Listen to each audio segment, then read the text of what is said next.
In the depths of quarantine, we in the sports world are stuck longingly glancing at old film from 2019. And while we glance at this film, we ask ourselves the big questions. The questions like, which second year quarterback will be the best and who will be the worst? Pro Football Focus did this very thing earlier this week, where they put out a list grading the 5 starting sophomore quarterbacks from best to worst. And I gotta say, that list was terrible. Tristan, how terrible was It this was list? absolutely terrible. The quarterback who won Rookie of the Year is 4th on the list. You have Drew Lock, who had the only positive record out of all these quarterbacks, is dead last on the list. Daniel Jones, who had the most touchdowns, is 3rd on the list. And then there's Gardner Minshew leading the pack, who probably has the lowest ceiling out of all of them. I think this list lacks the ability to distinguish between ceiling, the strength of the players' teams, and overall general ability. I don't know who made this list. They need to get their eyes checked, glasses checked, computers checked, see if their film's corrupted. So, Isaiah, They're not clowns. They're the entire circus. So, Isaiah, who do you think is the worst out of these 5 up to this point? Well, I can sadly say that I think it's Dwayne Haskins, which is tragic because I thought he was a great prospect, and to some extent he still is a great prospect. But the Redskins have a long history of not producing successful quarterbacks. Pair that with his lack of offensive help when your second best player or your best offensive player is an old Adrian Peterson who is past his prime, you're in trouble. When your O-line is as bad as it is, you're in trouble. And when you've got a young QB with no one to throw to and a pass rush bearing down on him, you're going to be in trouble. Dwayne Haskins cannot develop in this system.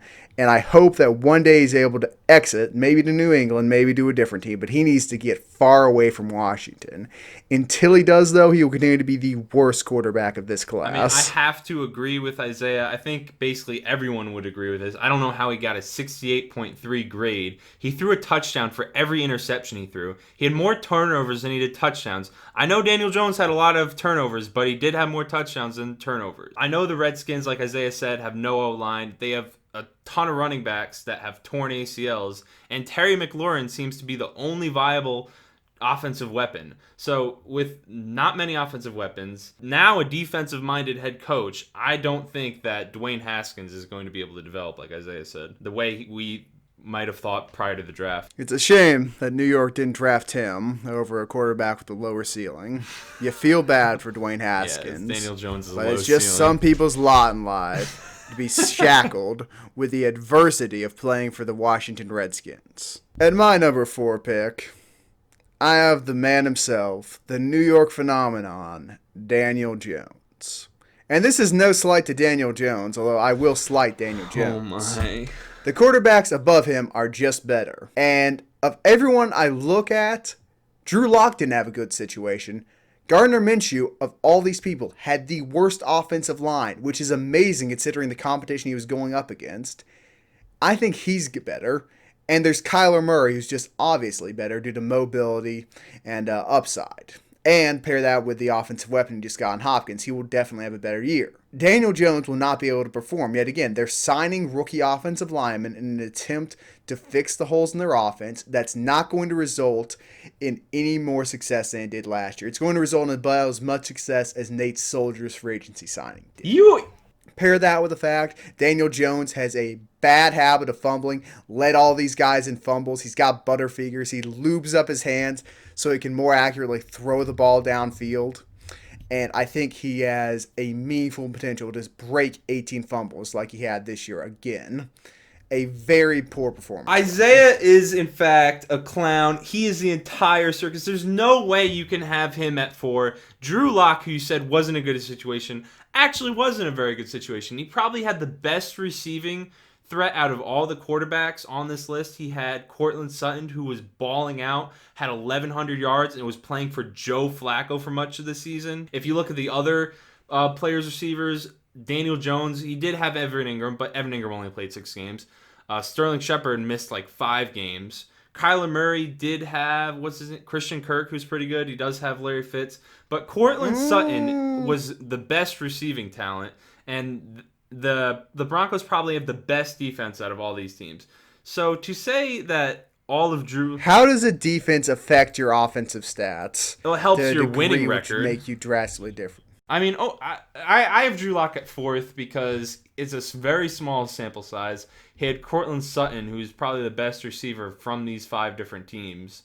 And it's too early to say if he's going to be better than the other quarterbacks because he only played 5 games. I'm taking him on upside above Daniel Jones. He is my 3 pick for some of the reasons. Like, he's got a good wide receiving threat. He's got Phillip Lindsay, who is so-so in the And run Melvin game, Gordon. but I think can be effective in the pass.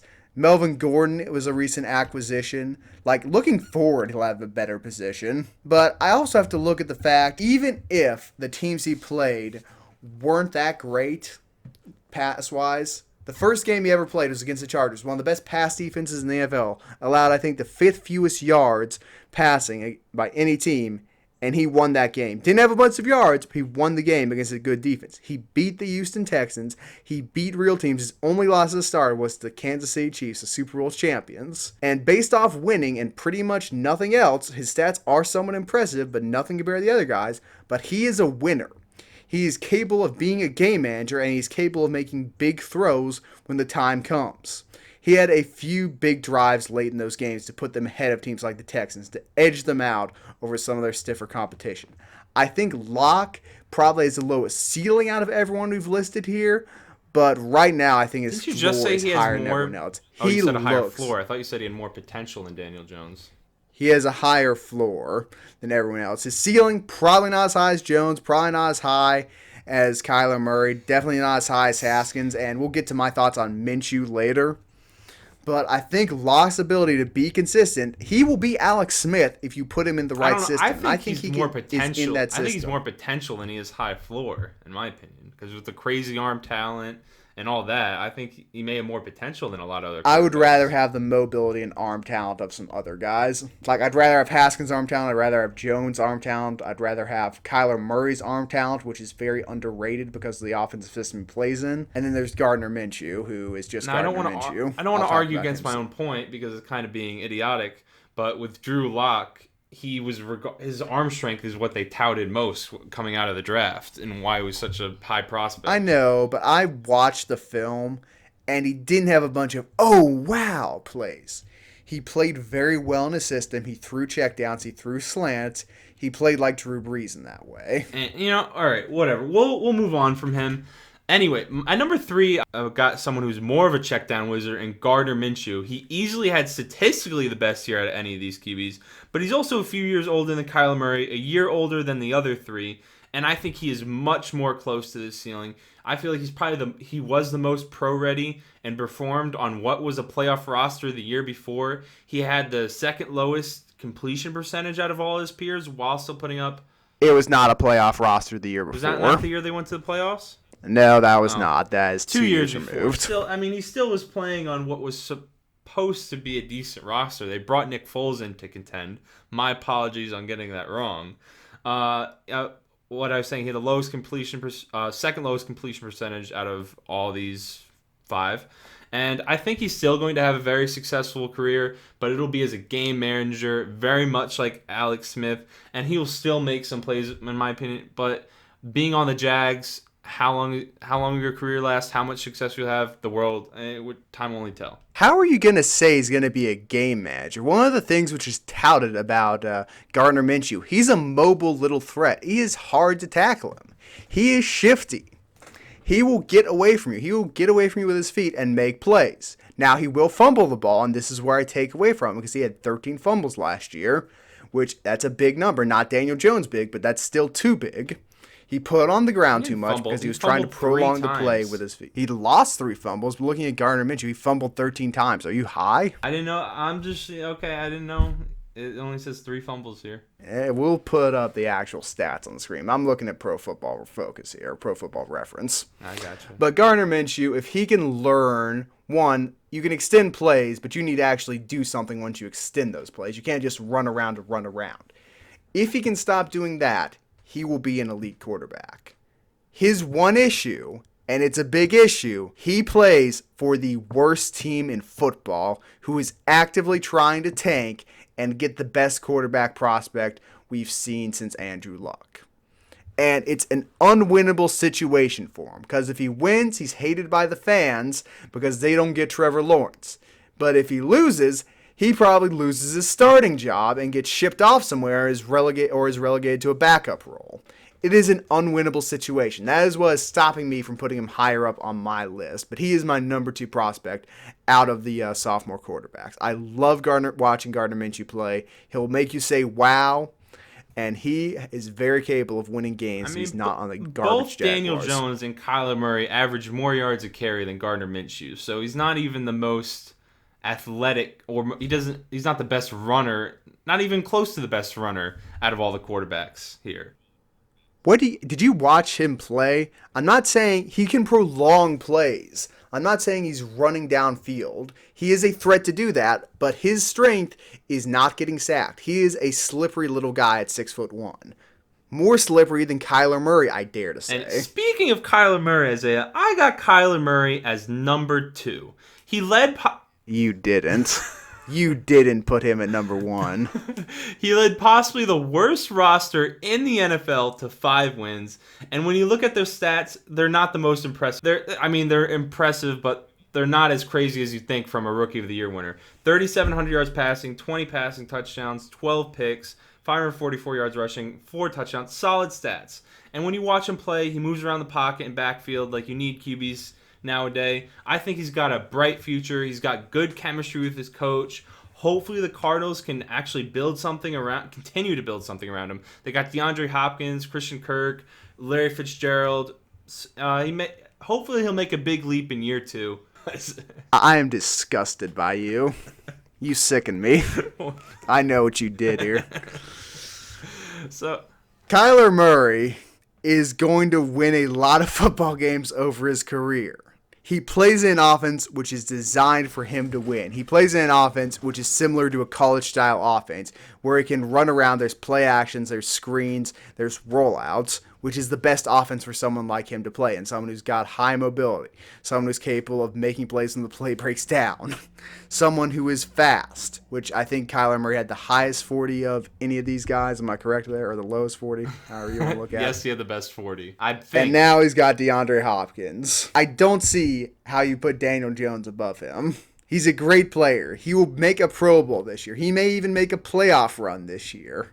And you put Daniel Penny. Danny Dimes is the GOAT. He's the GOAT. He's got a small fumbling problem, but this is fixable compared. 18 fumbles. Only 11 lost. But this is compared to an interception problem.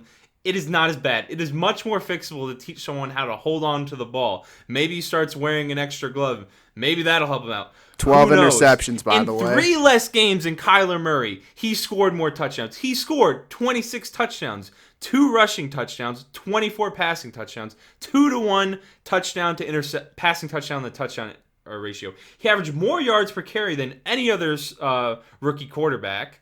He's got straight line speed. At one point in the season, I think it was, I don't know if it stuck throughout, but he recorded the fastest on-field speed out of any quarterbacks in the NFL, including Lamar Jackson. Is that the same thing as Tom Brady recording the fastest speed for a week going 17 miles an hour? I don't... Because that feels like the same thing. It is not the same thing because Daniel Jones runs somewhat often. He had decent rushing stats last year. He had 279 yards rushing and 2 touchdowns with a long of 26. So the man, he can get out of the pocket and run down the field. Last year, he was missing Saquon Barkley against the Vikings and the Patriots. 2 playoff teams. Evan Ingram only played 6 games all season. He was missing Sterling Shepard for 5 games.